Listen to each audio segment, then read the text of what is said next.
औज़ुबिल्लाहिमिनश्शैतानिर्रजीम बिस्मिल्लाहिर्रहमानिर्रहीम। Royal you TV की तरफ से अस्सलाम वालेकुम। रॉयल यू टीवी आज आपके सामने एक नए अंदाज से पेश हुआ है। आज हम अपने सामईन और नाजरीन के सामने स्लाइड्स पेश करेंगे, लाइव वीडियो भी पेश करेंगे और अपना एनालिसिस भी पेश करेंगे कि इंडिया और चाइना के दरमियान जो कशीदगी चल रही है, ख़ास तौर पर जो इनके नॉर्थ वेस्ट बॉर्डर पर यानी लद्दाख सेक्टर में सिकम बॉर्डर पर जो प्रॉब्लम चल रही है उसके मुतालिक बात करेगी। सोशल मीडिया पर बहुत ज़्यादा ट्रेंड भी कर रहा है, बहुत हॉट टॉपिक बना हुआ है।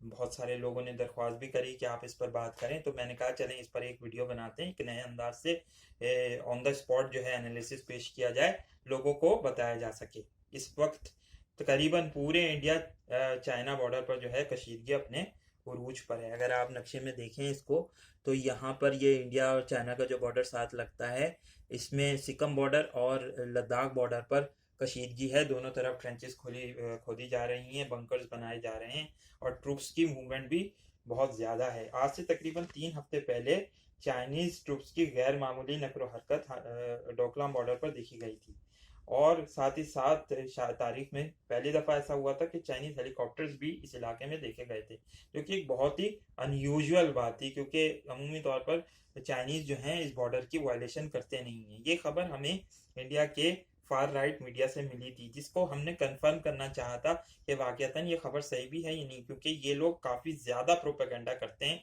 पाकिस्तान और चाइना के खिलाफ। इसलिए कुछ कंफर्म नहीं हो रहा था, लेकिन बाद में पता चला कि ये खबर बिल्कुल सही है।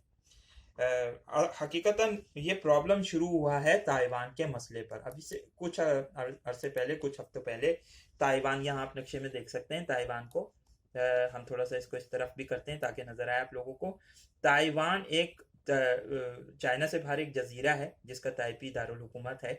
इस पर चाइना क्लेम करता है कि ये वन चाइना पॉलिसी का हिस्सा है, इसलिए वो इसको अपना हिस्सा भी मानता है, जबकि यूनाइटेड स्टेट्स और दीगर दूसरे ममालिक उसके अलाइज भी इसको चाइना का हिस्सा नहीं मानते हैं और वो ये कहते हैं कि ये एक ऑटोनमस रीजन है, इसकी अपनी ऑटोनमी है, ये अपनी स्टेट है, इसका अपना झंडा है और इसको उन्होंने तस्लीम भी कर रखा है।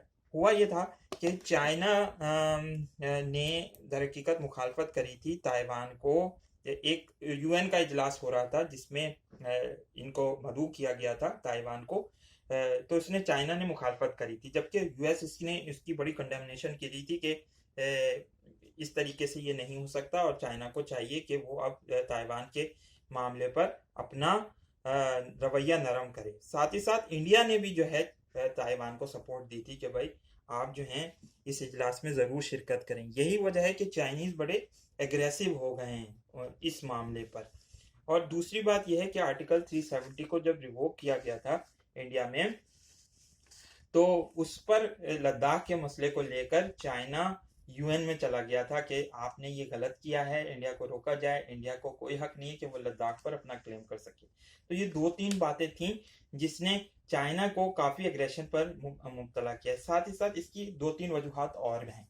कोरोना वायरस के मामले पर हम देख रहे हैं कि चाइना को इतना नुकसान नहीं हुआ है, बल्कि दूसरी जो ममालिक हैं, ख़ास तौर पर मगरबी ममालिक, और अब इंडिया में भी ज़्यादा फैल रहा है, इनको नुकसान ज़्यादा हुआ है।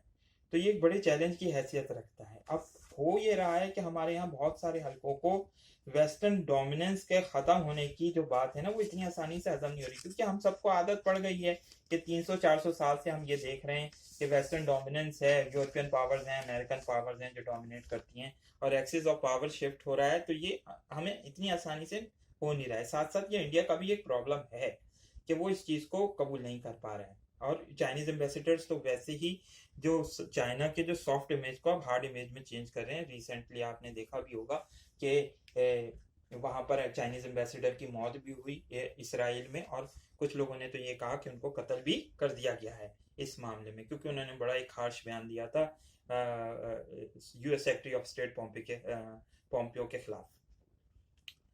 तो ये वाली बात है। अगर हम बात करें चेयरमैन माओ की, तो उन्होंने कॉन्टिन्यूस रेवोल्यूशन का एक कॉन्सेप्ट दिया था चाइना को, कि कॉन्टिन्यूस रेवोल्यूशन ये है कि आहिस्ता आहिस्ता जो है वेस्टर्न इंपीरियलिज्म, वेस्टर्न से सिविलाइजेशन से चाइना को आज़ाद कराया जाए, कुछ ना कुछ ऐसा करते चला जाए ताकि चाइना को एक sole super power of the world बनाया जा सके। और अब लगता है कि वो वक्त आ गया है कि चाइनीज इस तरीके से कोशिश कर रहे हैं कि वाकईतन जो चाइनीज ऑर्डर है, चाइनीज वर्ल्ड ओपिनियन है, वो दुनिया पर नाफिज किया जा सके। तो ये एक इंटरेस्टिंग बात है। इसीलिए जो है ना, चाइनीज ने एक्सपेरिमेंटल बलून के तौर पर इंडिया के साथ सरहदी झड़पें शुरू की हैं, ताकि इंडिया को क्लियर मैसेज दे दिया जाए कि वो अपने टेरिटोरियल क्लेम्स में कितना संजीदा है। अब टेरिटोरियल क्लेम्स की बात करें अगर हम, तो गूगल मैप्स में हम देख सकते हैं कि गोरखपुर एक जगह है इंडिया में, वहां तक चाइना अपनी टेरिटोरियल क्लेम करता है। ये गोरखपुर आपके सामने, ये यूपी का हिस्सा है, उत्तर प्रदेश का एक हिस्सा है, शहर है फिराकपुर। गोरखपुरी जो है यहाँ के एक मशहूर शायर भी रहे हैं। इस तमाम का तमाम हिस्सा जो है बुनियादी तौर पर चाइना अपना क्लेम करता है। नेपाल हो गया, पटना हो गया और दूसरी जगहें हो गई, ये सारी की सारी जो है चाइनीज क्लेम कर रहे हैं कि ये उनकी जगह है। तो ये बड़ा प्रॉब्लम हो सकता है इंडियन लीडरशिप के लिए, पॉलिटिकल लीडरशिप के लिए काफी चैलेंजिंग हो सकता है आइंदा आने वाले सालों में, और इसी तरीके से वर्ल्ड कम्युनिटी को भी चैलेंज हो सकता है। यही वजह है कि चाइनीज आप देखेंगे कि रिस्पांस क्या आता है, वर्ल्ड इंटरनेशनल कम्युनिटी का क्या रिस्पांस आता है, और लोगों का क्या रिस्पांस आता है, खुद इंडिया का रिस्पांस कैसे आता है जब वो ट्रूप्स की बिल्डअप कर रहे हैं। क्या इंडिया हार्श रिस्पांस देता है, और दूसरे लोग जो हैं वो कैसा रिस्पांस देते हैं। तो ये चाइनीज के लिए मेरा ख्याल है काफी दिलचस्प बात होगी। साथ ही साथ इसमें एक और पहलू भी आ जाता है। अभी आप देखें पिछले महीनों में हांगकांग में बड़े जबरदस्त प्रोटेस्ट हुए थे, जिसको कोरोना वायरस की वजह से थोड़ा सा ये स्लो हो गया था।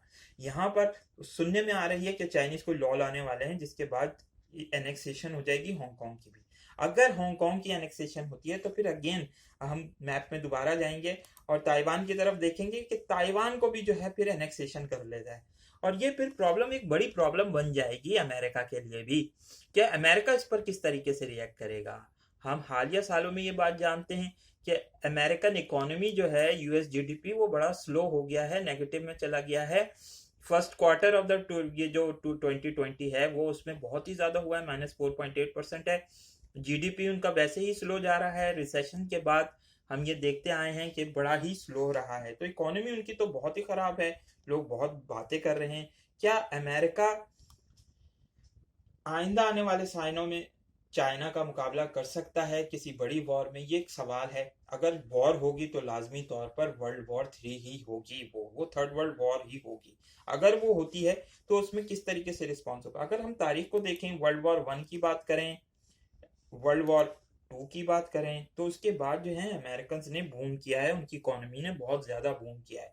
इसलिए तारीख के एतबार से अगर बात करें तो हमें लगता है कि अमेरिकन जो हैं इससे निकल सकते हैं, इस रिसेशन से भी निकल सकते हैं, और चीज़ों से भी निकल सकते हैं अगर वो वॉर की तरफ जाएं, जो कि उनके यहाँ एक सोच भी पाई जाती है। अगर ऐसा होता है तो फिर स्ट्रेट ऑफ मलाका बड़ी दिलचस्प हो जाएगा, साथ ही साथ सीपैक भी होगा। हम सीपैक की तरफ भी आएंगे। स्ट्रेट ऑफ मलाका को अगर आप देखें तो ये मलेशिया और सिंगापुर के दरमियान जो आबना